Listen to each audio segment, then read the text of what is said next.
Voy a empezar con mi taller. Es un taller que la verdad hice un poco más pensando en periodistas. Sé que no todos son periodistas aquí, pero creo que sí es un taller que sirve mucho para entender un poco cómo usar datos y cómo se puede llegar a conclusiones válidas con datos. Entonces vamos a hablar un poco de eso. Después les voy a platicar un poquito de los hallazgos que encontramos, de cosas que les pueden, en la plataforma, que les pueden dar nuevas ideas de cosas que explorar en temas de industria indumentaria. Y al final nada más vamos a les voy a enseñar cómo funciona la plataforma. Entonces voy a empezar, les voy a contar un poco de lo que es el periodismo de datos. Nosotros en Data Cívica le apostamos mucho a utilizar los datos para la incidencia en investigaciones como de largo aliento y también para investigaciones periodísticas, que son como generalmente las cosas que sacamos como mucho más a la prisa y mucho más, pues sí, como en temporadas, en momentos coyunturales, ¿no? Eh, y bueno, o sea, como para empezar podemos un poco hablar de qué es el periodismo de datos. Yo una vez me puse como a recopilar todas estas cosas para intentar entender qué era. Y bueno, Vox, por ejemplo, decía periodismo basado en datos en vez de conversaciones o en otras fuentes, uso de bases de datos clave o de elementos de referencia clave para informar una historia, reconocer la importancia que medir puede tener para ayudar a la conversación y al discurso público en general, o, por ejemplo, Simon Rogers, que fue una persona que, bueno, fue editor de The Guardian mucho tiempo, él decía que solo es periodismo, ¿no? O sea, como que mucha de la investigación, mucho del periodismo a veces lo hacemos con base en muchas fuentes, ¿no? Como documentos públicos, documentos privados, conversaciones, entrevistas. Bueno, pues en este caso solamente utilizamos los datos como una fuente más, ¿no? Pero a mí la que más me gusta, que creo que describe mucho lo que hacemos en Data Cívica, es que el periodismo de datos es ciencia social empírica con una fecha de entrega.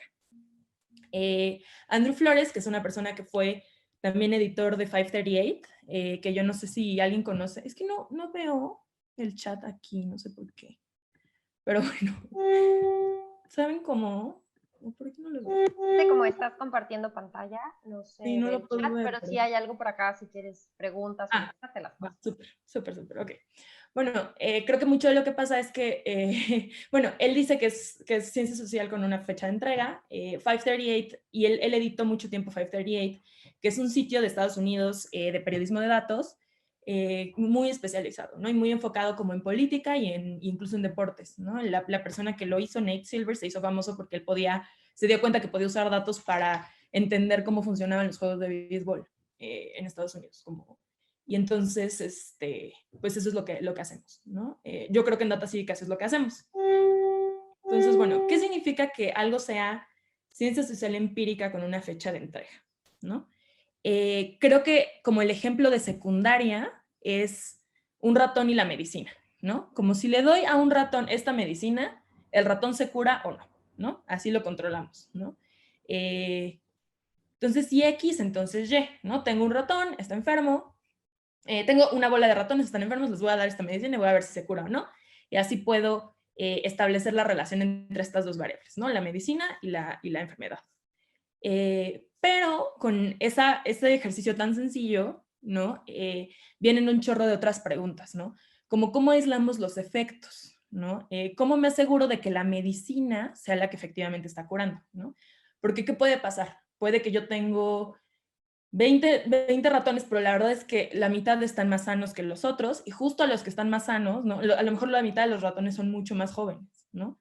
Entonces, si yo les doy medicina a esos ratones, lo que termina pasando es que esos ratones, o sea, esos ratones se van a curar, pero no se van a curar por la medicina, ¿no? Se van a curar porque eran más jóvenes y tenían como más resiliencia. Entonces, como que ese es un tema que hacemos, ¿no? Aíslo efectos para asegurarme de que la medicina sea lo que está curando. Otra cosa que hago es identificar patrones, ¿no? A lo mejor me doy cuenta, lo que les decía, ¿no? Que los patrones, los ratones más jóvenes reaccionan distinto que los ratones más grandes, ¿no? Y esto me puede permitir como comprender un fenómeno de manera mucho más amplia. Yo creo que los datos como que lo que nos pueden dar es justo eso, ¿no? Que no podemos a veces, o sea, por ejemplo, ahorita hicimos un estudio sobre la industria indumentaria en México.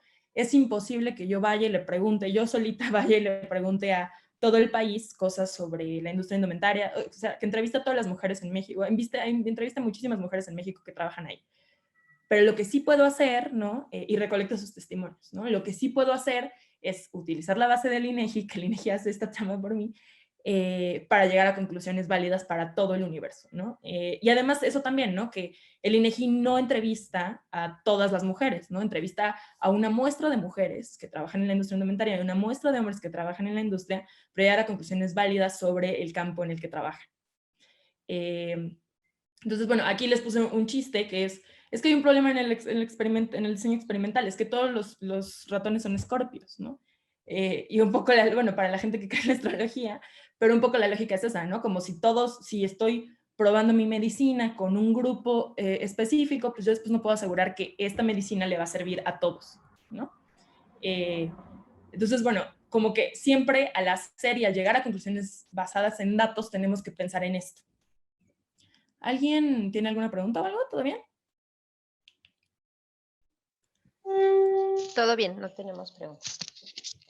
Entonces, bueno, todo esto, entonces les decía, nosotros lo hacemos aplicado a periodismo, ¿no? Lo que hacemos es establecer relaciones entre variables, aislar efectos, ¿no? Nos dimos, por ejemplo, hace un par de años escribimos un artículo sobre, usando la encuesta nacional de población privada de la libertad, y nos dimos cuenta que a las personas que detenían los militares los torturaban más que a las personas que detenían las policías, ¿no? Entonces es eso, ¿no? Tenemos casos de gente detenida, ¿no? A unos los detienen los militares, a otros los detienen los policías, y podemos llegar a la conclusión de que, bueno, de que el hecho de que te detenga un militar sí impacta la posibilidad de que te torturen, ¿no? Esa es una. Identificamos patrones también, ¿no? Hace también varios años escribimos en Data Cívica este otro artículo que es sobre las mujeres que desaparecen en México, las mujeres y hombres que desaparecen en México, y nos dimos cuenta que mientras las mujeres que desaparecen, los hombres que desaparecen en México se parecen más al hombre promedio de lo que las mujeres que desaparecen en México se parecen a la mujer promedio, ¿no?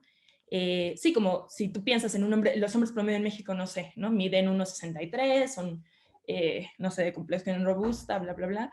Cuando tú ves a los hombres que desaparecen, todos son más o menos así. Pero cuando ves a las mujeres que desaparecen y las comparas con las mujeres promedio, la mujer promedio en México, te das cuenta que las mujeres que desaparecen son más blancas, más altas y más delgadas que el promedio, ¿no? Y entonces como que llegar a esos patrones te puede llevar a hacerte otra serie de preguntas, ¿no? Sobre, bueno, entonces a lo mejor los hombres no desaparecen exactamente por las mismas razones, ¿no? A lo mejor las buscan para otras cosas, a lo mejor las explotan de otras maneras, etcétera, ¿no? Creo que ahí también entra mucho la labor de otro tipo de investigación, ¿no? Tanto cualitativa como la chamba que harían periodistas, ¿no? Pero justo como que este tipo de información y este tipo de ejercicio te puede llevar a hacerte otras preguntas que valga la pena responder, ¿no? Cuando estás intentando entender un fenómeno. Y bueno, lo que les decía, ¿no? Como que siempre vamos a estar sesgados. Siento que a veces pasa, todos tenemos este sesgo de decir, no sé, en 2018 como que toda, no sé, ¿no? Tienes a lo mejor una familia que toda la familia va a votar por Anaya y dices, no, es que les juro, o sea, yo sé que Anaya va a ganar, ¿no? Pero pues no, ¿no? La verdad es que siempre, pues nuestra interpretación del mundo es falible, no alcanzamos a entender todo, no alcanzamos a ver todo, y por eso los datos nos pueden permitir tener una comprensión muchísimo más exacta de la realidad, ¿no? O sea, como si aplicáramos esto en la industria indumentaria, es como, a lo mejor, no sé, a lo mejor mi mamá trabaja, no sé, a lo mejor mi mamá hace ropa y a lo mejor si le vienen a preguntar de la ENOE, ella entra dentro de esta industria, pero pues ella, pues no sé, ¿no? Se pone sus propias prestaciones, se pone su propio sueldo y a lo mejor si yo solo viera a mi mamá y solo viera a la gente que trabaja con mi mamá, diría, ah, no es cierto, a la gente no le va tan mal, ¿no? Pero ya cuando uno puede ver las encuestas, ver los datos de todo el país, pues llegar a conclusiones válidas, ¿no? Que vayan muchísimo más allá de tu sesgo personal. Que eso es justamente, yo creo, lo que intentamos hacer con periodismo de datos. Y bueno, ya como hablando de cosas un poco más como prácticas, bueno, como más prácticas, en la ciencia empírica hay 3 tipos de variables, ¿no? Y también nosotros utilizamos siempre esos 3 tipos de variables. La variable independiente, que es lo que queremos explicar, la variable dependiente, que es lo que lo explica, y las variables de control, ¿no? Las variables de control son variables que me permiten saber si las comparaciones que estoy haciendo son válidas, ¿no? Aquí les puse un ejemplo justamente con el trabajo que hicimos de la industria indumentaria, ¿no? Por ejemplo, aquí nosotros queríamos saber si trabajar en la industria indumentaria, el tipo de efecto, cómo afectaba la industria indumentaria la posibilidad de que tengas prestaciones laborales, ¿no? Entonces lo que queremos explicar son las prestaciones, ¿no? Lo que lo explica es el tipo de industria para nosotros, pero también metimos una variable de control que es el sexo, ¿no? De forma que yo sepa que estoy comparando a, o sea, que si estoy comparando a hombres que trabajan en la industria indumentaria contra hombres que trabajan en otras industrias, ¿no? Y esa comparación sea más válida, ¿no? Entonces aquí, como podemos ver, y pues bueno, haciendo este ejercicio es que nos dimos cuenta de esa terrible brecha de género de las que les platicaba, ¿no? Vemos que mientras el 45% de los hombres tienen, de las mujeres tienen, ay, no sé que aquí esto está al revés. Bueno, no, bueno, 45% de las mujeres tienen aguinaldo en la industria indumentaria. En la industria, en otras industrias, en la industria indumentaria 39% tienen, no, sí. En otras industrias manufactureras el 45% de las mujeres tienen industria indumentaria, tienen aguinaldo, pero en la industria indumentaria el 39% tienen, ¿no? Entonces son 6% menos. Y si lo comparas con hombres, en la industria indumentaria los hombres tienen 54% más aguinaldo, o sea, tienen 54% aguinaldo. Eso quiere decir que 15% más de hombres tienen aguinaldo que mujeres en la industria indumentaria, ¿no? Pero de nuevo, utilizamos estas variables de control para asegurarnos que las conclusiones a las que estamos llegando y las comparaciones que estamos haciendo son válidas. Les voy a poner más ejemplos. Un segundo. ¿No? También si queremos saber, hace rato yo les estaba platicando que en las empresas pequeñas, la gente le va peor que trabajando en las empresas pequeñas en el norte y en el sur del país, ¿no? Y entonces, pero también queríamos saber, bueno, dónde trabajan hombres y mujeres, ¿no? O sea, a lo mejor las mujeres trabajan más o sea, a lo mejor a las mujeres les va mal, no solo por el sesgo de género, sino porque trabajan en empresas más pequeñas, ¿no? Entonces, por ejemplo, aquí hicimos este otro ejercicio en el que comparamos hombres y mujeres y vimos dónde trabajan hombres y mujeres en cada región del país, ¿no? Entonces, por ejemplo, si comparamos a las mujeres del centro con las mujeres del sur, vamos a ver que mientras en el sur el 83% de las mujeres trabajan en microempresas, en el centro solo el 52% lo hace, ¿no? En el Bajío el 60% y en el norte, que es, les digo, la región del país que está más privilegiada, el 40%. Entonces, de nuevo, esto nos permite como comparar, o sea, aquí por ejemplo queremos saber cómo afecta tu región, ¿no? En qué tipo de empresa vas a trabajar, pero vamos a comparar mujeres con mujeres, ¿no? Vamos a comparar mujeres del sur con mujeres del centro, ¿no? Comúnmente se diría, es como comparar peras con peras y manzanas con manzanas, ¿no? Claro que, vaya, esto no significa que no se pueda comparar hombres con mujeres, y justamente eso es lo que estábamos haciendo en el anterior y hablando de la brecha de género, que si la ven aquí es súper grande en toda la industria indumentaria, ¿no?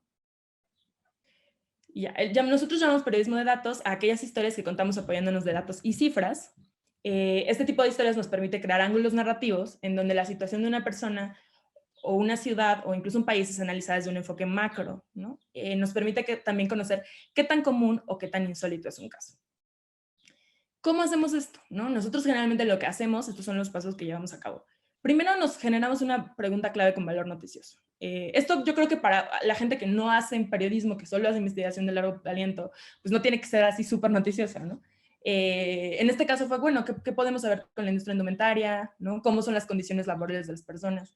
Y luego intentamos responderla a través de los datos, ¿no? Siempre intentamos encontrar piezas informativas, patrones, estadísticas, correlaciones, ¿no? Para utilizarlas a responder a esta pregunta. Y bueno, al final presentamos y visualizamos lo que encontramos. Pero bueno, ¿cómo podemos responder? De entrada, los datos no responden las preguntas por sí solos, tenemos que aprender a leerlos. Y es muy importante que nos preguntemos a qué conclusiones válidas podemos llegar con nuestros datos. Y cómo poder asegurarnos de que nuestros datos en efecto digan lo que pensamos que están diciendo.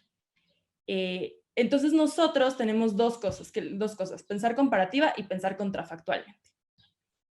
Entonces, estas son las dos herramientas que utilizamos y que creemos que son súper clave para poder llegar a conclusiones válidas, ¿no? Primero, pensar comparativamente. ¿Comparado con qué? ¿No? Mis conclusiones cambian si incluyo otras observaciones, otros datos o otras poblaciones. ¿Qué hubiera pasado si? Y si en lugar de hombre hubiera sido mujer, y contrafactualmente es pensar en eso, ¿no? Como, ¿qué hubiera pasado si? ¿No? El tratamiento hubiera tenido el mismo efecto en otro grupo, ¿no? Como lo que les ponía hace rato de los ratones y la medicina, ¿no? Como si los ratones en vez de ser escorpión y hubieran sido Aries, la medicina hubiera funcionado igual. Entonces es un caso burdo, obviamente creemos que sí, todo parece indicar, pero todo parece indicar que no hay diferencias en cómo reaccionamos a la medicina por signos zodiacales, pero la idea es justo entender qué hubiera pasado si cambio alguna otra de las variables, ¿no? Y ambos mecanismos nos ayudan a identificar las posibles causas de los fenómenos. Entonces, bueno, pensar en comparativamente nos permite entender qué tan insólito o qué tan raro es un caso, ¿no? Yo por ejemplo, el año pasado escribí un artículo sobre la mortalidad en los hospitales privados contra la mortalidad en hospitales públicos, ¿no? Por COVID, ¿no? Entonces dices, no, pues no sé, a lo mejor en el IMSS se muere la mitad de las personas que llegan por COVID, que te parece, o sea, a lo mejor cualquiera de nosotros decimos, no, es gravísimo, ¿no? Pero, ¿qué pasa si descubro que en los privados se muere el 70%? Ah, pues entonces ya no es tanto, ¿no? O al revés, ¿no? Como nos pasó, ¿qué pasa si descubro que en el IMSS está muriendo el 60%, el 50% de la gente con más de 60 años, pero en el privado se está muriendo el 15%, ¿no? Pues entonces es súper grave, ¿no? Entonces siempre como que comparar siempre nos permite llegar a conclusiones, ¿no? Si no comparamos no tenemos mucho con qué trabajar, ¿no? Si decimos, pues sí, como que si yo te digo, no, pues se muere el 30% de la gente en el IMSS, dices, ah, pues bueno, ¿no? Te sirve ya que una vez que yo te platico, ah, bueno, es que en el privado fíjate que se muere la mitad, ¿no? Y lo mismito pasa, por ejemplo, con lo que les platicaba ahorita los militares, ¿no?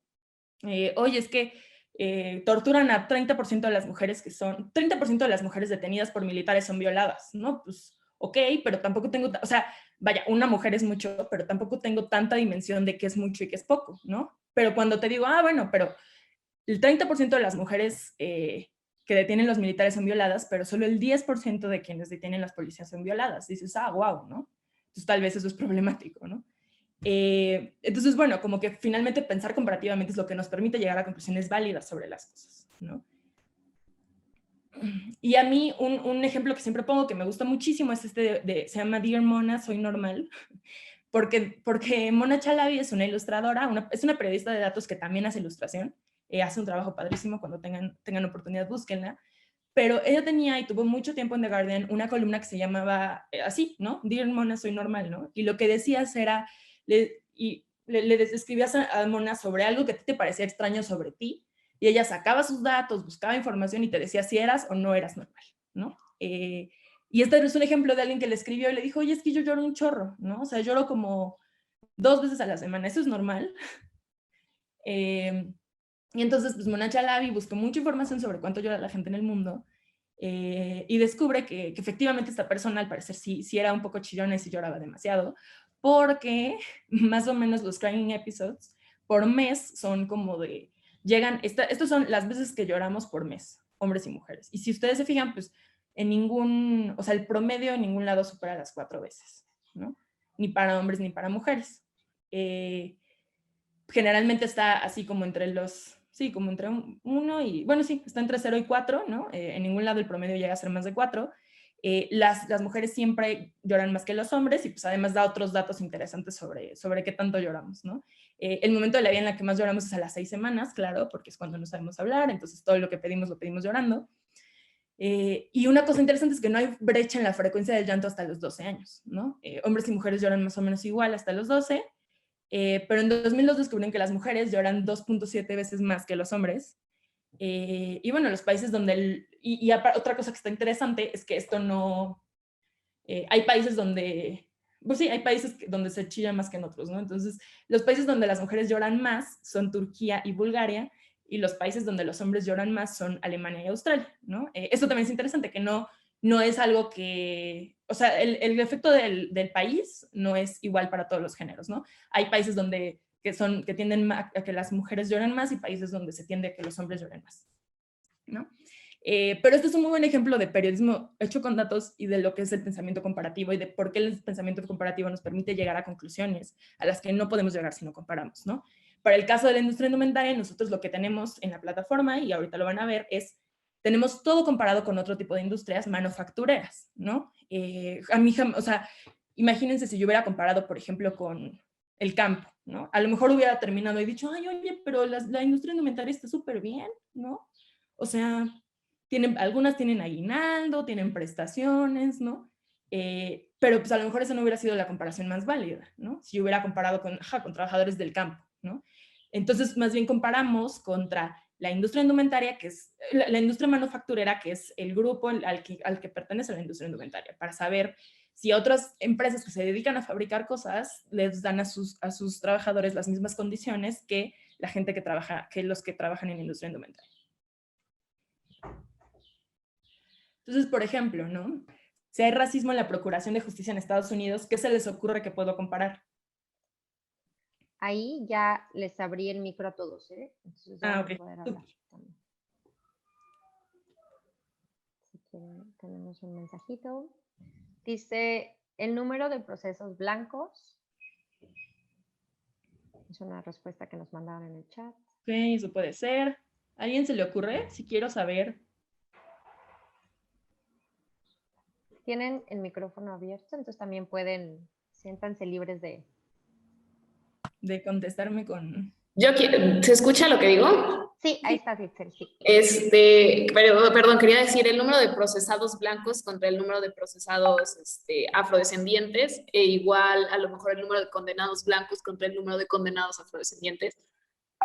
Eso puede ser, eso es una buena. Lo que no sé en general es, digo, no lo sé, a ver, no lo sé, pero si las bases de datos o las estadísticas en general tienen, o sea, muestran eso. No sé, no me imagino llegando yo a la fiscalía y que me digan, o sea, y que digan, Itzel Jiménez Ríos, blanca con chinos o morena con chinos, acaba de presentar una denuncia. No sé si en general ese sea un factor que toman en cuenta en las bases de datos. Ok, sí. En Estados Unidos sí, o sea, en Estados Unidos hay mucha, sí, como que creo que esto es algo que no pasa tanto en México, ¿no? Pero en Estados Unidos mucha de la información que viene pública tiene información de raza, ¿no? ¿Aquí en México también? Aquí en México no es tan fácil. Okay. Bueno, algo así haría. Sí, no, está muy bien. ¿Alguien más tiene otro comentario? Hay una pregunta acá en el chat, Gina. ¿Sí? Que nos pregunta Iván, dice, ¿qué tan válidas son las conclusiones de un análisis que además solo dan una fotografía en el tiempo, sin que analice todas las variables condicionantes de los elementos comparados? Ok. No, pues yo creo que, o sea, creo que justamente el punto es, como que siempre creo que el chiste es ser muy honesto, ¿no? O sea, como que si tú dices, bueno, esta fotografía es, ¿no? Les voy a presentar la fotografía de lo que está pasando hoy en México, ¿no? Creo que está, o sea, creo que está bien y creo que se vale, ¿no? A lo mejor no es lo que pasaba ayer y a lo mejor no es lo que ha pasado desde hace 50 años, pues, pero creo que siempre cuando uno sea como honesto acotando los alcances de su investigación, pues sí es válido, ¿no? Pero bueno, les voy a contar qué pasó aquí. Les voy a contar el resultado de esta pregunta, que justamente es algo así como lo que decía Itzel y lo que decía la persona que participó. Bueno, lo que hicieron, este es un ejemplo de una investigación que hizo el Washington Post, que se dio cuenta que los asesinatos de personas negras terminan en arrestos menos frecuentemente que los asesinatos de personas blancas, ¿no? Creo que las cosas que estaba diciendo Itzel, había algunas otras, o sea, creo que contestarían, serían otras formas de contestar la pregunta. Aquí más bien lo que estos quisieron descubrir es si las posibilidades de que se te haga justicia son iguales si eres blanco o eres negro en Estados Unidos, ¿no? Y se dieron cuenta que no, que los asesinatos de personas negras terminan en arrestos menos frecuentemente, ¿no? Que los asesinatos de personas blancas se resuelven de forma más rápida y se llega a conclusiones y sentencias más fácilmente. En la última década, 26,000 homicidios quedaron sin resolverse en Estados Unidos, y de estos 26,000 asesinatos, 3/4 partes fueron de personas negras, como solamente 1/4 parte era de personas blancas, ¿no? Y además encontraron que el culpable en el 63% de los homicidios, encontraron al culpable en el 63% de homicidios de personas blancas, pero solo en el 47% de los homicidios de personas negras, ¿no? Esto, claro, lo hicieron también considerando a cuántas personas blancas y cuántas personas negras mataron en Estados Unidos, ¿no?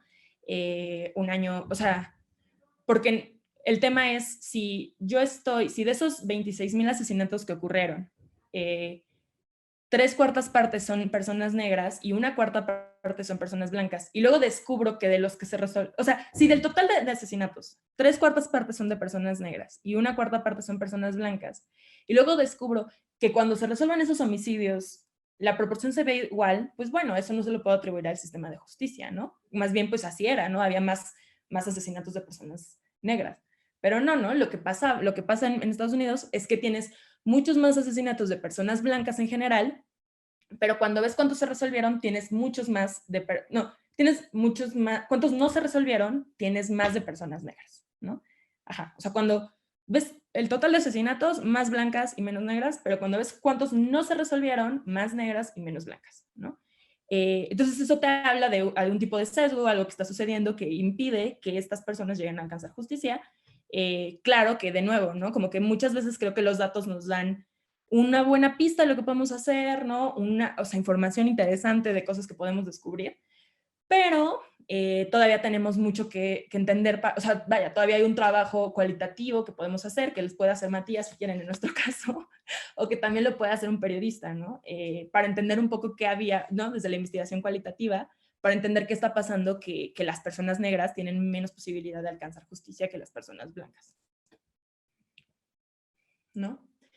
Entonces, bueno, también puedo, aquí les puse, y si quisiera responder estas otras preguntas, por ejemplo, si las mujeres están yendo a abortar más o menos durante la cuarentena, ¿no? Si la violencia homicida cambió durante la cuarentena, o si hay actualmente una epidemia de secuestros en la Ciudad de México, ¿no? ¿Qué se les ocurre para contestar estas preguntas? Cualquiera de las tres. Tal vez para la primera diría como un comparativo en el tiempo, o sea, no durante la cuarentena, ¿no? O sea, como un antes y un después por fechas.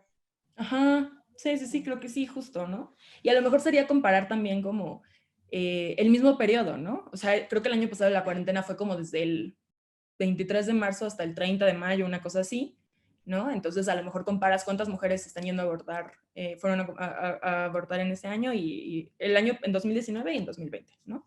Justo. ¿Alguno otro tiene? ¿Alguna otra idea? Acá en el chat pusieron, dice, para el aborto, el número de servicios prestados durante la cuarentena en los estados donde se permite y cuántas muertes maternas hubo y una comparativa anual. Ajá, justo, ¿no? Miguel. Ajá, eso puede ser. De hecho, hubo muchos, eso está interesante, pero el año pasado hubo muchos artículos sobre cómo la muerte materna había aumentado mucho el año pasado, sí, como por el tema de COVID, porque las mujeres ya no estaban encontrando como los mismos hospitales, el mismo servicio, ¿no? Y eso generó que las muertes maternas aumentaran bastante, ¿no? Entonces, eso es otro tema, pero sí, ¿no? Y efectivamente, ¿no? Aquí tenemos algunas de las notas que podemos escribir con datos, y con los datos podemos contestar preguntas muy específicas, ¿no? Aquí, por ejemplo, teníamos una pregunta sobre cómo cambió el derecho al aborto durante la cuarentena, y nos dimos cuenta que en la vieja normalidad, pues, antes de que empezara la cuarentena, más bien, en el mismo periodo de la cuarentena, pero en 2019, las mujeres que no tenían hijos representaban el 42% de los procesos, pero durante la cuarentena representaron solamente el 25%, ¿no? Entonces, ¿qué fue lo que pasó? Aquí vemos, antes las mujeres sin hijos eran la gran mayoría de las mujeres que abortaban en la Ciudad de México, y este año eso cambió y ahora son solo el 25%, ¿no? Y de hecho hay más mujeres que tienen un hijo, ¿no? O sea, antes de la cuarentena el grupo más común eran las mujeres sin hijos, y ya durante la cuarentena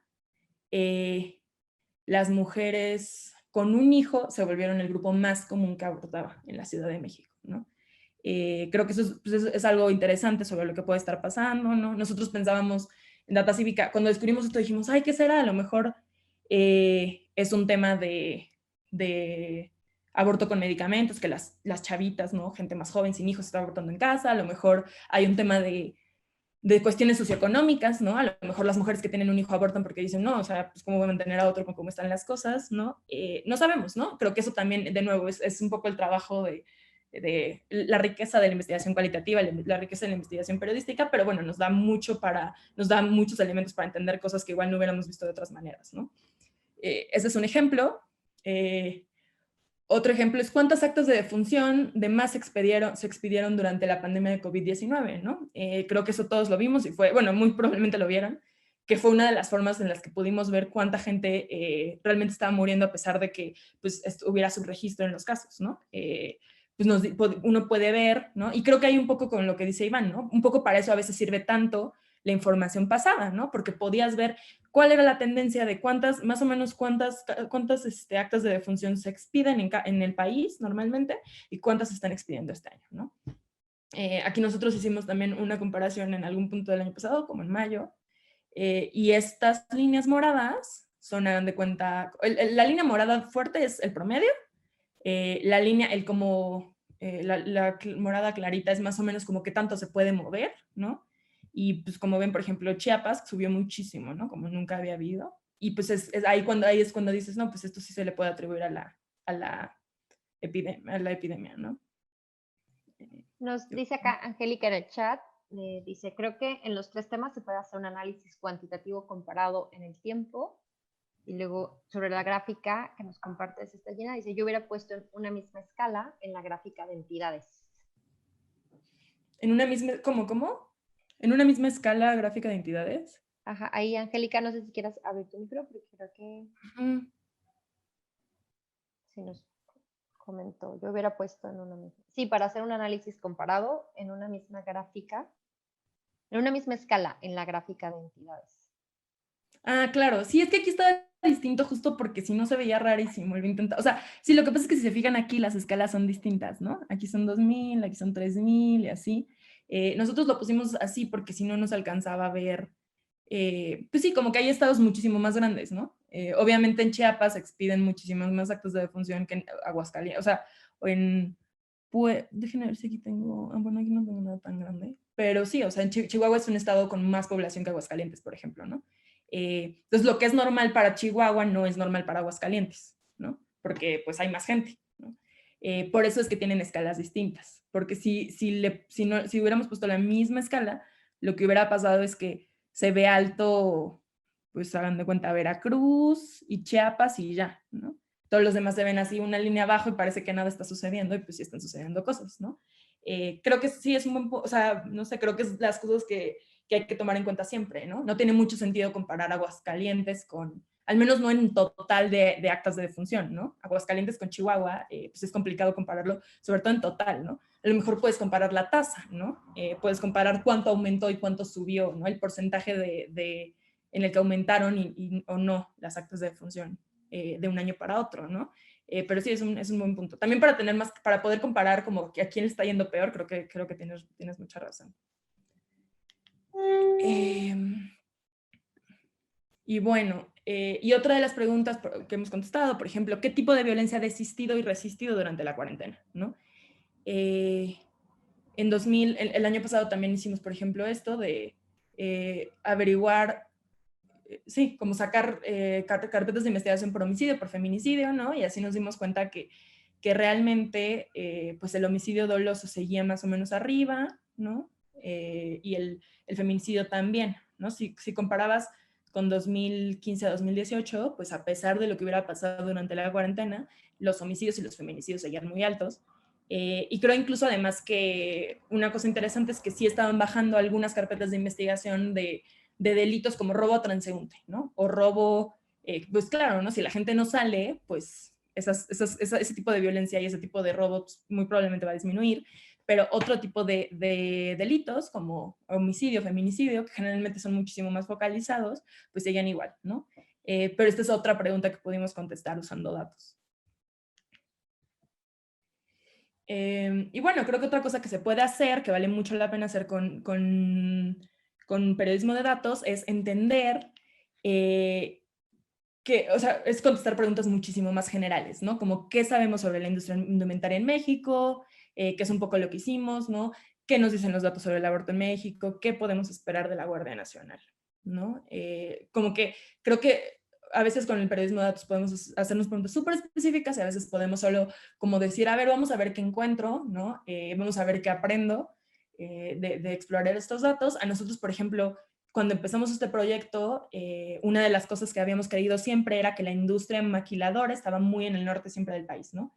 Y al hacerlo nos dimos cuenta que hay muchísima presencia de industria maquiladora en el Bajío, en el centro del país, por ejemplo, y eso es algo que descubrimos gracias a esto, ¿no? Y que a lo mejor no era una pregunta específica así, ¿no? Como, todavía están en el norte, ¿no? Pero era como una exploración general que queríamos hacer sobre dónde estaban las maquiladoras en México y dónde estaba la gente que vivía de trabajar ahí, ¿no? Y además además, yo creo que además de contestar preguntas súper específicas y preguntas mucho más generales, a veces los datos también nos sirven como contexto general, ¿no? Y aquí, por ejemplo, tenemos un par de ejemplos en los que no es que estuviéramos contestando en sí una pregunta con datos, sino que estamos generando alguna pieza, alguna investigación, y los datos nos sirvieron para darle contexto a las cosas, ¿no? Hay uno, el primero es el año pasado escribimos un artículo sobre un documental que se llama Volverte a ver, sobre mujeres sobre desaparecidos en Jojutla, sobre un caso horrible en el que encontraron como sí, descubrieron que el Estado había estado escondiendo cuerpos en fosas comunes y no le estaban diciendo a la gente, entonces lograron que se abriera, ¿no? Lograron las familias, después de mucho trabajar, que se abrieran las fosas, que sacaran los cuerpos para poderlos identificar. Y decía, por ejemplo, y esta parte de la nota dice, en 2013, cuando Graco Ramírez gobernaba el Estado, se vivió una ola de violencia que dejó el mayor saldo de personas desaparecidas en los últimos 10 años. Todos los casos de desaparición que vemos en el documental son de esa época. Cabe mencionar que, dada esta información, en 2020 las desapariciones de la entidad han aumentado drásticamente, ¿no? Entonces, como bueno, ¿no? A lo mejor a veces no estás haciendo una nota solo de datos, ¿no? O no quieres contestar una pregunta exactamente sobre esto, pero pues quieres saber cómo estaban las cosas, ¿no? Si estás hablando de desaparecidos en Morelos, igual quieres saber cómo estaban, si estaban en una ola fue grave, si no, si estaban tranquilas las cosas, ¿no? Esta es otra sobre la situación, que este es de hecho esta es una frase de una reseña que es para el del documental de Marisela Escobedo, ¿no? Que es del documentalista que al rato les va a venir a platicar, pero justo era como, la epidemia de homicidios en la que se ha sumergido México desde 2008 a veces parece generalizada, pero la verdad es que ningún estado es lo que era Chihuahua en 2010. Ese año la tasa nacional de homicidios era de 23 por cada 100,000 habitantes, pero la de Chihuahua era de 188, 8 veces más alta. Si ese año quitáramos a Chihuahua del mapa de México, la tasa nacional de homicidios hubiera bajado de 23 a 18. A pesar de tener solo el 3% de la población, el estado concentraba el 25% de los asesinatos. En 2010, 1 de cada 4 asesinatos se cometió ahí, ¿no? Entonces creo que, de nuevo, ¿no? Es como, en este caso era una reseña sobre el documental de Marisela Escobedo, ¿no? Que si no han tenido oportunidad, véanlo, es un gran documental. Pero justamente, ¿no? Como que queríamos entender, estaba escribiendo algo sobre la situación que estaba viendo Marisela, sobre dónde estaba y así. Y creo yo que a veces uno ve el documental y no entiende cómo estaba Chihuahua de mal en ese tiempo, ¿no? O a lo mejor sí dices, pues estaban curiosas las cosas, pero a lo mejor no sabes qué tan mal, ¿no? Entonces a veces creo que los datos también nos funcionan para eso, ¿no? Para averiguar, sí, para ayudarnos a poner en un contexto que a lo mejor no teníamos previamente, ¿no? ¿Vamos bien? ¿Alguien tiene un comentario o una duda? Creo que no. Igual, recuerden todos que pueden abrir su micrófono, ya tienen como la función activada. Y también les pusimos acá, paréntesis, en el cuadrito azul es la bitácora, el mapa mental que se están haciendo en vivo Daniela y Aisel, entonces también para que también lo puedan ver, está ahí al ladito. Ok, súper. Pero bueno. Y bueno, yo les hablaba hace rato de pensamiento comparativo, pero también la otra cosa que vale mucho la pena hacer es un ejemplo de pensamiento contrafactual. Un pensamiento contrafactual es cuando intentamos entender algo, o sea, como que intentamos negar la relación entre dos variables, pero nos tenemos que estar preguntando constantemente si hay otra variable que explique lo que queremos entender, ¿no? Hace rato yo les hablaba, por ejemplo, de que nosotros encontramos en este ejercicio que en los municipios donde hay más industria indumentaria hay más afecciones respiratorias, ¿no?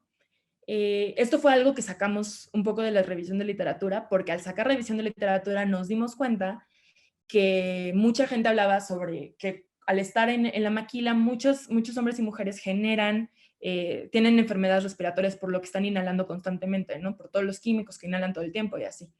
Entonces quisimos hacer este ejercicio, ¿no? Como comparar los municipios donde hay mucha industria indumentaria con los municipios donde no, y ver si había más afecciones respiratorias donde había más industria indumentaria, ¿no? Pero ¿qué puede pasar, no? O sea, y efectivamente, ¿no? Encontramos que sí, ¿no? Que aquellos lugares donde había más industria indumentaria había más afecciones respiratorias, ¿no?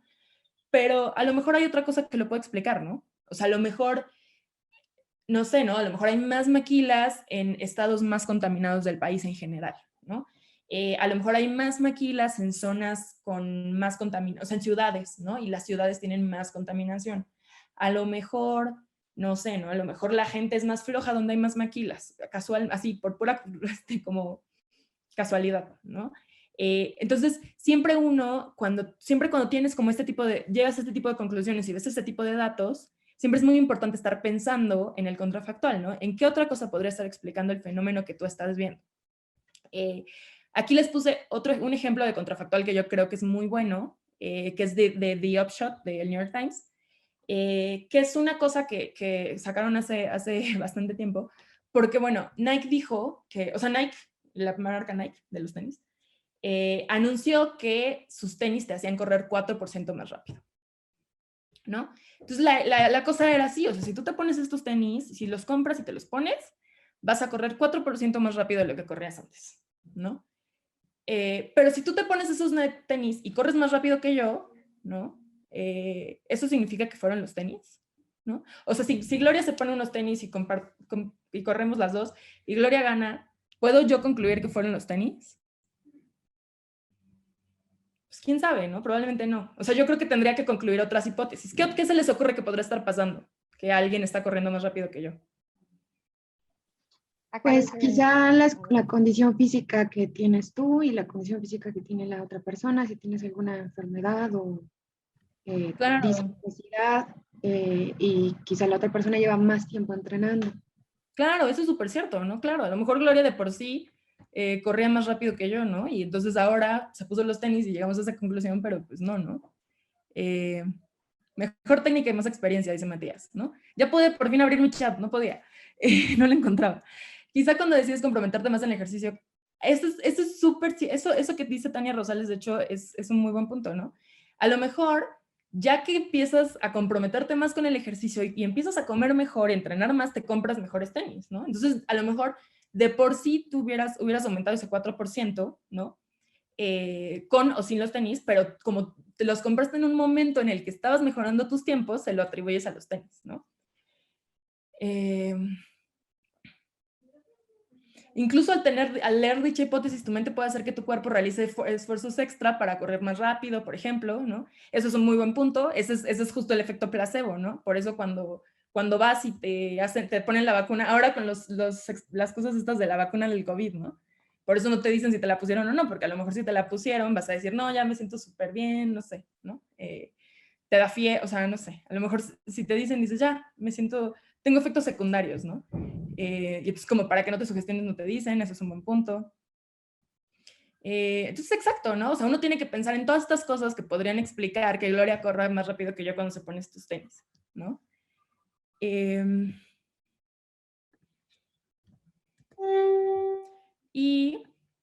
Y justamente lo que hizo The Upshot, que está muy cool, bueno, yo creo, es que recolectó, hay esta aplicación que es como una especie de Facebook para corredores, ¿no? A lo mejor si ustedes corren mucho, la llegarán a conocer, pero es una aplicación donde tú, o sea, yo si soy una corredora así cañón, que no lo soy, anoto todos los días cómo son mis carreras, ¿no?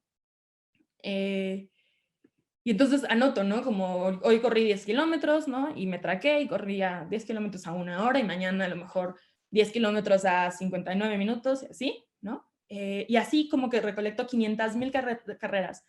Todas, bueno, estas más bien fueron de carreras de maratón y carreras de medio maratón a través de esa red social. Y descartó todas estas hipótesis, ¿no? Una, que corredores más rápidos son los que compran los zapatos, ¿no? O sea, que a lo mejor, pues sí, ¿no? A lo mejor un poco como decían, pues bueno, o sea, lo que pasa es que pues, estos zapatos no cuestan 2 pesos, ¿no? Entonces realmente solo los compra la gente que ya está muy entrenada, que ya le echa muchas ganas, que ya, ¿no? Y esa gente, si comparas las carreras de esa gente contra la gente que no le echa tanto, o sea, que no está tan metida y entrena tanto, ¿no? pues sí, esas personas corren más rápido, ¿no? Pero no se debe a los tenis, se debe a que pues, de por sí entrenan más, se esfuerzan más, tienen más tiempo entrenando, ¿no? Otra cosa fueron, entonces descartaron esa hipótesis, ¿no? Descartaron que se debiera a que los corredores más rápidos de por sí compran los zapatos. También descartaron que a lo mejor los corredores estaban usando los tenis en carreras más fáciles, ¿no? Bueno, pues a lo mejor esta gente que se compró los Vaporfly, se llaman Vaporfly, por cierto, si un día se los quieren comprar, pero como a lo mejor un poco como involuntariamente nos salió que estas personas que corrían ahí, corrían en lugares, no sé, ¿no? Al nivel del mar, en territorio plano, ¿no? Y por eso estaban corriendo más rápido, no por los tenis, sino porque las condiciones eran distintas y eran más sencillas, ¿no? Y otra cosa que justamente es lo que decían ahorita, ¿no? Bueno, a lo mejor los corredores empezaron a usar los tenis ya que mejoraron sus tiempos. Y entonces este aumento en los tiempos no se debe a los tenis, solo vaya, lo hubieras tenido con o sin los tenis, ¿no? Pero tú crees que es por los tenis. Y bueno, pero después de todo, ¿no? Hicieron este análisis, descartaron las 3 hipótesis y descubrieron que en una carrera entre 2 maratonistas con las mismas capacidades, los tenis Vaporfly sí le dan a uno de los competidores, a la persona que los trae puestos, una ventaja de 3 a 4%, ¿no? Entonces, bueno, justo creo que es un muy buen ejemplo del tipo de cosas que nos deberíamos estar preguntando cuando queremos llegar a conclusiones con los datos, ¿no? Como no nada más ver, pues mira, la gente que compra Vaporfly corre más rápido, seguro sí sirven, no, como todas estas cosas que podrían estar ocurriendo, que podrían explicar esa diferencia. Entonces, sí, ¿no? Les decía, usamos un modelo estadístico basado en las edades, el género, la raza, su historia, ¿no? Para medir el efecto de los zapatos. Comparamos carreras entre corredores que corrían exactamente las mismas carreras. Medimos los tiempos de los corredores antes de que se compraran los nuevos zapatos para asegurarnos que ese incremento no se debía a los zapatos. Y también lo mismo, ¿no? Como descartaron que se estuvieran cambiando los zapatos cuando estos cuando estaban mejorando, ¿no? Entonces, bueno, es un muy buen ejemplo de cómo se debe de pensar para hacer buen periodismo de datos, yo creo. Y bueno, aquí hay algunos buenos ejemplos de cómo no creemos que esto se debe hacer, ¿no? Aquí hay una nota sobre por qué México ocupa el primer lugar. Bueno, aquí hay una nota que dice, ocupa México primer lugar de América Latina en feminicidios. ¿A alguien se le ocurre por qué esto puede ser problemático? Ya puedo ver mi chat, así que ya me pueden escribir ahí, ya. Me voy a esperar. Ajá, exacto, México es súper poblado, ¿no? A lo mejor México es un país súper grande y pues tiene un chorro de feminicidios, ¿no? Y pues sí, ¿no? O sea, a lo mejor México, ¿no? O sea, a lo mejor la población de México es 10 veces la de Honduras y su tasa de feminicidios su número de casos de feminicidio es 2 veces el de Honduras, ¿no? Realmente Honduras estaría peor, pero al no comparar y al no hacer tasas, pues puede que lleguemos a conclusiones erróneas. Esa es una buena. ¿A alguien se le ocurre otra cosa que podría estar pasando? Por lo que no. No. Temas específicos de violencia local, eso puede ser también. Bueno, yo en esta la que estaba pensando más es que pues, no todo el mundo mide el feminicidio igual, ¿no? Cuando clasificamos qué es el feminicidio, pues uno piensa como, o sea, hay muchas causales, incluso ni siquiera en la ciudad, en México, ¿no? Si tú comparas las causales de feminicidio entre estados no son las mismas, ¿no? Entonces a lo mejor en México tenemos un chorro de causales y consideramos feminicidio muchísimas cosas, y en Colombia solo se considera feminicidio si hay, no sé, ¿no? Abuso sexual, o sea, hay muchas cuestiones, ¿no? Pueden ser abuso sexual, exposición del cuerpo, bla, bla. A lo mejor en México consideramos cualquiera de estas, y en Colombia solamente si hay exposición del cuerpo es feminicidio, ¿no? Entonces ahí es de nuevo, ¿no? No estamos comparando realmente peras con peras y manzanas con manzanas, ¿no? Y eso nos puede llevar a conclusiones muy distintas. Y probablemente erróneas. Aquí hay una buena también, que es una nota de debate, que es que donde militarizan más, suben las muertes, ¿no? Como que compararon las tasas de homicidio donde hay militares y se dieron cuenta que había más muertes ahí. ¿Qué opinan de esto? ¿Qué creen que puede ser problemático de esto?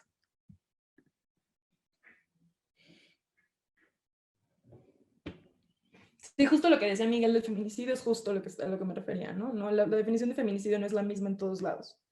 Pero bueno, aquí otro ejemplo de militaricen más, suben más muertes. Como comparamos, ajá, ¿no? Exacto, es lo que dicen. Justo, estableces una relación directa, ¿no? Y los militares van a donde ya hay violencia, ¿no? ¿Cómo sé que no es al revés, ¿no? O sea, ¿cómo sé que ya había muchas muertes en un lugar y llegaron los militares, ¿no? Y por eso es que hay militares donde hay más violencia, ¿no? Que es probablemente lo que esté sucediendo, ¿no? Entonces, bueno, ese es otro buen ejemplo de cómo no se puede. Nosotros en Datos Cívicas sí somos un poco agnósticos de los militares, pues, sí creemos que generan violencia, pero esta no es la forma en la que lo puedes comprobar, ¿no? Y bueno, finalmente aquí otra que vimos también del Universal fue hace un par de años, pero era en este tiempo en el que estaban secuestrando mujeres en el metro, no sé si se acuerdan, en la Ciudad de México, que era como, había como muchas experiencias de esto de cálmate mi amor, y sí, como este modus operandi en el que te secuestraban, un güey llegaba y te agarraba y decía que como cálmate mi amor y te llevaba, y aunque le gritaras así, la gente solo creía que era tu pareja y que te estabas peleando con él. Entonces, bueno, eso sucedió hace unos años y el Universal sacó esta nota diciendo que las mujeres que están secuestrando en el metro eran veinteañeras, delgadas y estudiantes. Pero era como, o sea, nosotros lo vimos y dijimos, pero, o sea, ¿cómo sabes cuántas mujeres van al metro, ¿no? O sea, ¿cómo sabes, ¿no? ¿Cuántas veinteañeras hay realmente en el metro y cuántas se llevan, ¿no? Si se llevan solamente a la gente delgada y solamente a las estudiantes, ¿no? O sea, de nuevo, ¿no? Como que parecía ser una nota sacada del vapor, sin mucha evidencia de que te permitiera comparar, ¿no? Si era más o menos probable que te secuestraran si eras un poco más grande, si no eras delgada, etcétera, ¿no? Entonces, bueno, ¿no? Nosotros creemos que este tipo de notas idealmente creemos que se pueden mejorar pensando en contrafactual y pensando comparativamente siempre, ¿no? Para evitar llegar a conclusiones que no sean del todo válidas. Y bueno, ahora ya mucho más entrando un poco más en materia, les traje como les platicaba hace ratito que tenemos algunas de las conclusiones a las que llegamos al hacer este ejercicio de industria indumentaria fue que pues hay muchísima precariedad laboral, pero con un sesgo muy, muy grave hacia las mujeres, ¿no? Entonces creo que un tema que valdría la pena y que es algo que platicamos y que es algo que nos dio a entender, nos enseñó Matías muy bien, fue que algo que pasa con la industria indumentaria es que parece que hay como este sesgo de las industrias, de las empresas maquiladoras a contratar mujeres, porque además, como que muchas veces a veces algunos las consideran como proveedoras de empleos de ingresos secundarios, aunque no necesariamente lo sean, ¿no? También porque se les contrata para para cosas menos especializadas, y entonces eso genera que les puedas pagar menos y que se pueda justificar pagar menos, ¿no? Y una de las cosas que nosotros nos quedamos con muchas ganas de explorar y que creemos que son preguntas que se pueden todavía responder es si la discriminación es peor en la industria indumentaria, ¿no? ¿Y contra quién? ¿No? Porque mucho de la información que encontramos nos hablaban de este tipo de sesgo, ¿no? A las mujeres se les paga menos, se les dan empleos no tan especializados, pero y también en la revisión de literatura vimos algunas cosas sobre un sesgo hacia mujeres embarazadas, ¿no? Que te pedían como una prueba de gravidez, ¿no? Etcétera. Pero ese es un gran espacio en el que podríamos todavía aprender mucho, ¿no? Como qué tipo de discriminación hay en la industria y hacia quién va, ¿no? Otra cosa que nosotros entendimos fue lo que les decía, ¿no? Las condiciones, algunos municipios, ¿no? En los municipios donde hay más maquilas hay más pobreza. Pero bueno, creo que todavía hay muchísimo que entender ahí sobre por qué, ¿no? O sea, ¿qué es lo que explica que haya tanta pobreza ahí, ¿no? A lo mejor podemos hacer una nota, podemos hacer una investigación sobre cómo sobre cómo a lo mejor este tipo de empleos te sumen un círculo de la pobreza, ¿no?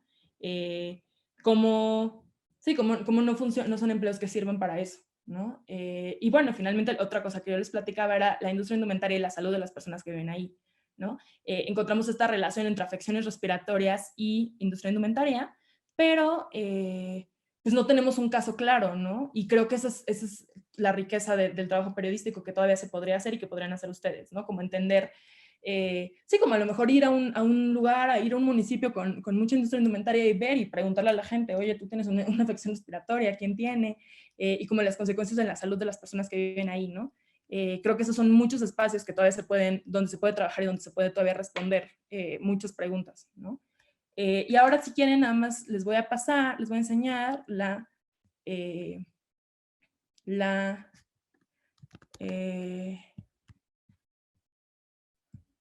ok, les voy a enseñar nada más ahorita la plataforma que hicimos, ¿no? Les voy a mostrar ahí un poco de las conclusiones a las que llegamos y si quieren podemos, y les puedo enseñar cómo funciona para que ustedes la puedan usar en el futuro para responder estas preguntas o otras que ustedes tengan.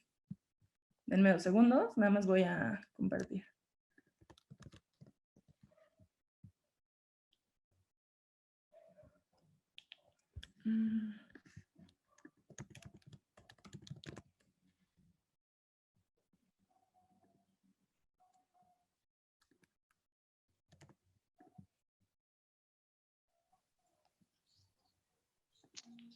En lo que conectas, Gina, leo una pregunta que nos hace Janet. Si ustedes han documentado casos de violaciones de derechos humanos en la industria indumentaria. Si quieren, contesto un poco desde el trabajo de Fundación Avina.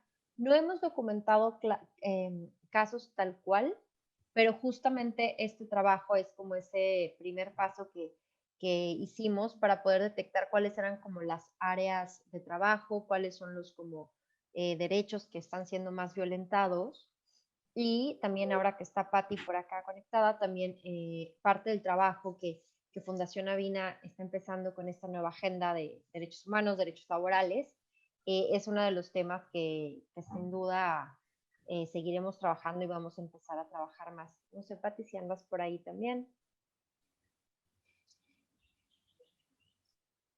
Estaba conectada acá. Y no sé, ustedes, Gina, si en Data Cívica han hecho otros trabajos enfocados también como al tema de documentar las violaciones de derechos humanos en esta industria. Nosotros no hemos todavía hecho nada. Sí, cuando estábamos haciendo este análisis nos dimos cuenta que había relación entre algunas cosas como lesiones, por ejemplo, y presencia de la industria, como desde los datos nada más, pero no, igual, ¿no? Como hay mucho espacio todavía y yo creo para entender mucho mejor esas dinámicas. No sé si también Matías, ¿no? Desde Quali vio algo de eso. O bueno, no sé. Muchas gracias. Sí. Listo, Gina, todo tuyo. Okay. Bueno, nosotros, o sea, les platicaba con Gloria que esta es la plataforma que desarrollamos. Entonces, bueno, entras y lo que te permite esto es comparar las condiciones laborales entre hombres, mujeres y también por región, ¿no? Entonces, tienes, ¿no? No puedes quitarlo todo, pues, pero por ejemplo, aquí yo puedo ver hombres y mujeres por región del país, ¿no? Si ustedes se fijan, aquí la región azul es norte, el centro es verde, el rosa es bajío y el azul claro es el sur. Y bueno, ¿no? Y puedes incluso cambiar aquí un poco las variables. Entonces, por ejemplo, si yo quiero ver acceso a instituciones de salud y otras, puedo ver hasta 3 al mismo tiempo. Aguinaldo, les decía, ¿no? Vacaciones. Entonces, por ejemplo, aquí, ¿no? Y es un poco de lo que les platicaba de las conclusiones sobre que teníamos, ¿no? Podemos ver que si vemos quién tiene acceso a instituciones de salud y otras prestaciones en la industria indumentaria, vamos a ver que el 16% de las mujeres del sur del país tienen acceso, mientras el 58% de las mujeres en el norte del país tienen acceso, ¿no?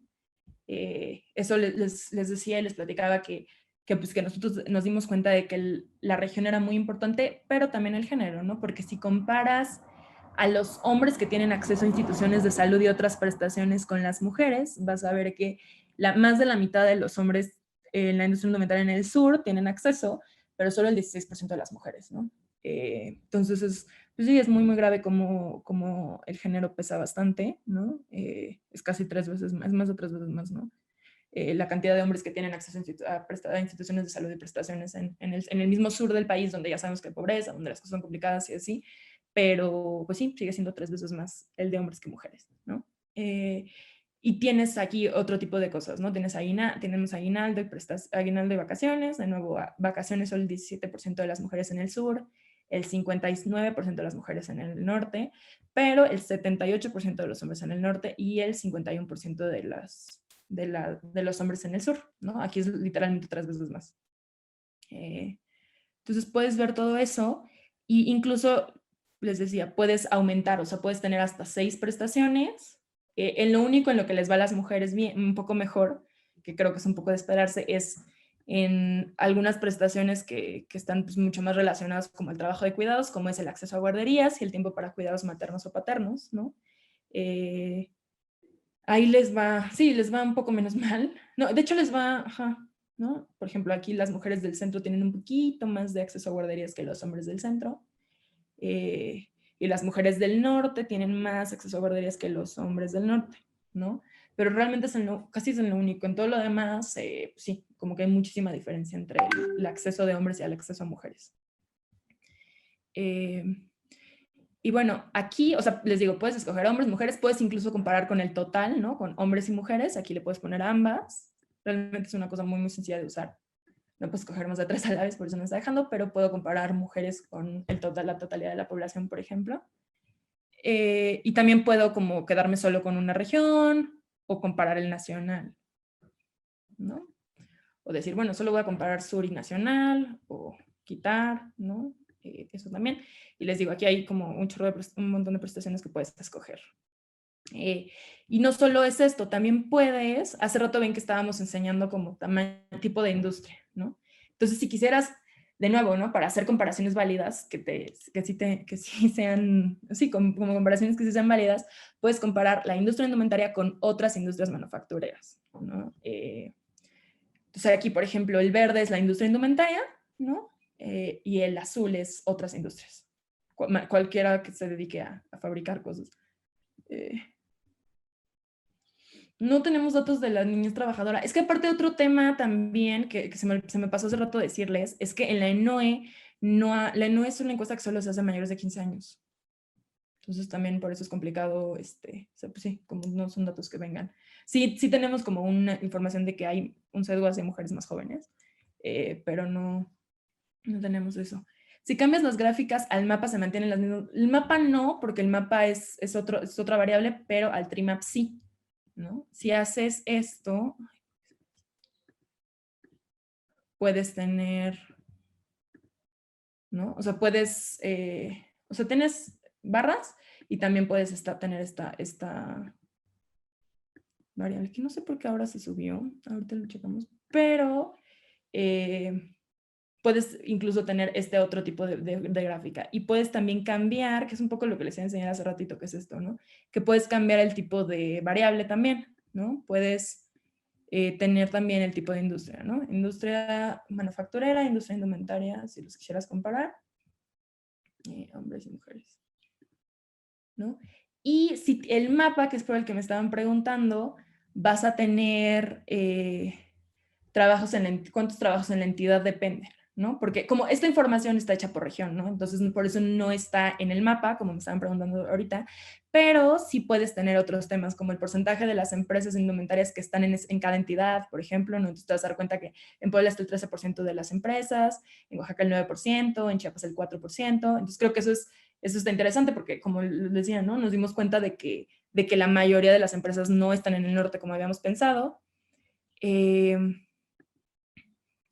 También porcentaje de las empresas de la entidad que se dedican a la industria, ¿no? Y ahí hay una cosa muy fuerte en Tlaxcala, por ejemplo, el 15% de las empresas de la industria se dedican a eso.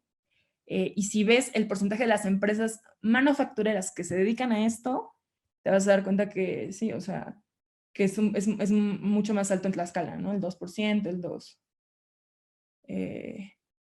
Y el porcentaje de empleos de la entidad que dependen de la industria, ¿no? En Tlaxcala el 7% de los empleos depende de la industria indumentaria.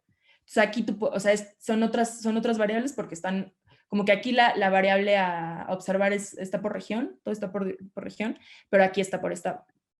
Entonces sí puedes tener esto. Y una cosa y también puedes como filtrar, ¿no? Si te quieres quedar solo con empresas medianas, solo con empresas grandes o solo con microempresas, también puedes hacerlo. Y, ay, ¿dónde está? Okay. También puedes hacerlo y puedes incluso descargar la gráfica como imagen, ¿no? Que aquí está ya mi gráfica, si la quiero.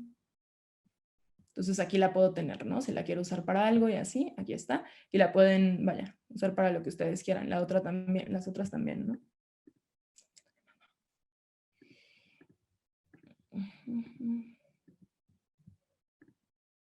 ¿No? Entonces, por ejemplo, aquí sí yo tenía tiempo para cuidados maternos y paternos, ¿no? Puedo tener algo así, ¿no? Como industria, o sea, si quiero comparar qué porcentaje de los trabajadores de cada industria tienen tiempo para cuidados paternos o maternos, o acceso a guarderías, o contrato por escrito, ¿no?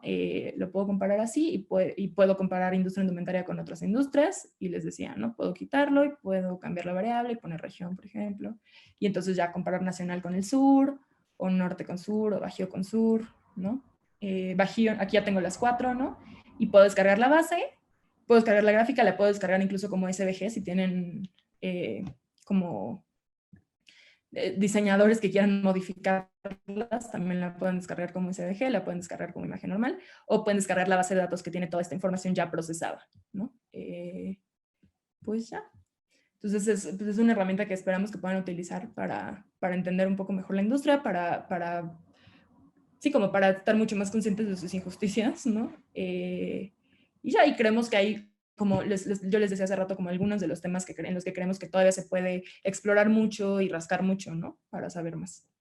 Y bueno, creo que eso es todo, no sé. Había una pregunta acá, Gina, que quedó, preguntaba igual Janet, era ¿qué fuentes y metodologías? Entonces, en la parte cualitativa, o sea, hicimos primero ahí con Matías, una parte que fue como un text mining de prensa, que nos ayudó a definir los temas que son parte de las variables que encuentran ahí, ¿no? O sea, como derechos laborales, libertad de asociación, condiciones del espacio laboral, salud, la seguridad, el tema de violencia, corrupción, impacto del COVID-19, características de la industria, y también hicimos una revisión como de estudios previos, de fuentes que había disponibles, en toda esta parte como de creación de contexto y de marco teórico. Se hizo un mapeo también digital de actores y de todo el capital social. Y después, para la parte cual se hicieron entrevistas con metodología de Snowball, ¿no? Para poder identificar y tener como estos insights cualitativos. Y de las fuentes que también Gina había mencionado, de todas las bases de datos que se consultaron, está la NUE, que es una de las, o sea, bueno, como las principales, que lo que nos comentabas tú, Gina. También tenemos que el directorio estadístico, ¿no? de unidades económicas, Coneval, INEGI, datos de homicidios, no se me está yendo en qué otros. Ajá. Sí, Coneval, fuentes hay. homicidios, incidencia, egresos hospitalarios, sí, egresos hospitalarios de NUE y ENOE, exacto. Y Seguridad también, pública, ¿no? Datos de seguridad pública. sí. Y algo que no les dije ahorita, pero que es importante, es que aquí a la derecha viene el informe, ¿no? Entonces, aquí ustedes pueden leer pues, todo el informe y justamente aquí viene la sección de metodología, ¿no? Con todo lo cualitativo y con toda la información cuantitativa de lo que se hizo. Y estaban preguntando en el chat sobre la informalidad, pero no, esto sí incluye informalidad, no solo incluye cosas formales, porque utilizamos el de ENOE para censo económico y usamos, la ENOE viene de pues, encuestas a personas, ¿no? Entonces la gente te contesta dónde trabaja independientemente de que sea un lugar formal o no, ¿no? Entonces sí, eso sí está como comprendido en esta investigación. Me pregunta Iván, dice, ¿de qué año son los datos que se utilizaron de las distintas bases de datos? Son 2020. Esto es el primer trimestre. Es que el año pasado solo hubo una ENOE, que fue la del primer semestre, porque después ya se hizo ETOE, porque se hizo telefónica. Pero sí, es el ENOE de 2020. O sea, esto es... O sea, hay algunas otras cosas que están un poco, o sea, de funciones fue 2018, ¿no? Incidencia directiva también 2020, porque es como, eso se publica cada mes. De NUE también, también 2020 y sí, Coneval 2015, porque en ese momento solo teníamos datos, o sea, bueno, todavía hay estimaciones de pobreza solo hasta 2015, pero sí. Sí, realmente se hizo como con los datos más actualizados y disponibles, ¿no? De Sí, cada una de sí, esas sí, como encuestas y bases. sí. Súper. No sé si Ok. tengan algunas otras preguntas. También los invitamos, justo como está ahí el informe completo, lo pueden consultar, está la página y también por acá les vamos a dejar muchos correos por si tienen alguna otra duda, comentario, etcétera, también para que los tengan por acá. Ahorita se los escribimos.